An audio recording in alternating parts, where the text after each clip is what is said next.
Good afternoon, everyone. I want to take you back to a time of explorers and uncharted lands, the late 1500s, a time when Europeans first began to step foot in the Americas.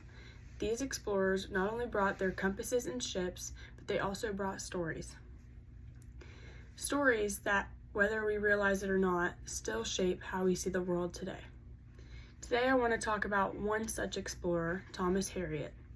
He was a mathematician, an astronomer, but more than that, he was one of the first English writers to describe the native peoples of America.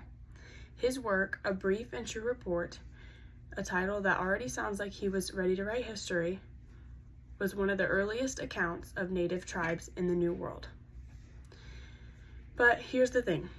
As exciting as his discoveries were, Hariot wasn't just writing about what he saw, he was also creating an image and a story that would live on for generations.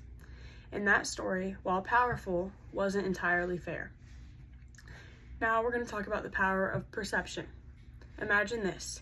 You're a native living in what we now call Virginia. You've lived on this land for generations, with your traditions, your religion, your way of life. Suddenly, these strangers arrive. They have strange tools, clocks that tick without anyone touching them, glasses that let you see far away, and things that make fire explode from a metal stick, guns. Now, what would you think? In his report, Hariot paints these native peoples almost like children. He describes how they marveled at European technology, how they seemed amazed, even a little frightened by what they didn't understand. And while that might be partially true, the natives had never seen these things before. There's an underlying message in Hariot's words. He describes them as simple and inferior, as if they needed the Europeans to guide them, to govern them, and most importantly, to teach them the true religion. Now, why is this important today? Because Hariot's words and the words of many other explorers just like him laid the groundwork for centuries of thought about native peoples, his descriptions justified future actions, things like forced assimilation, land displacement, and even the belief in manifest destiny. The idea that it was the Europeans' right to spread across America. Hariot might not have foreseen these outcomes, but his words contributed to this narrative. And this is where literature becomes so powerful.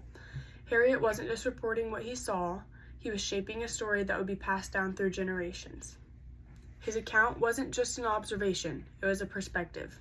And perspectives can become dangerous when they turn into accepted truths. Personally, when I read Hariot's work, I was struck by how much power one person's words can help hold. It made me reflect on the stories we tell today about people, about cultures, about nations. How often do we, without even realizing it, put ourselves in a position of being more superior when describing someone else's way of life? Hariot may not have intended to contribute to the elimination of native cultures, but his words did. And that's why I believe we need to be more careful, more aware of the stories we tell, and the perspectives we share. Words, even from centuries ago, have lasting effects. Hariot's report may be hundreds of years old, but it echoes and can still be heard in the way American society has often treated indigenous people, and how we still struggle to reconcile that past today. So, what can we learn from Thomas Hariot? He reminds us that literature is never just words on paper. It's a mirror reflecting not only what the author sees, but how they see it. And sometimes that reflection shapes entire societies. As we move forward, I think it's important to reflect on the stories we choose to tell and ask ourselves, are we building understanding or are we repeating the mistakes of the past? Thank you.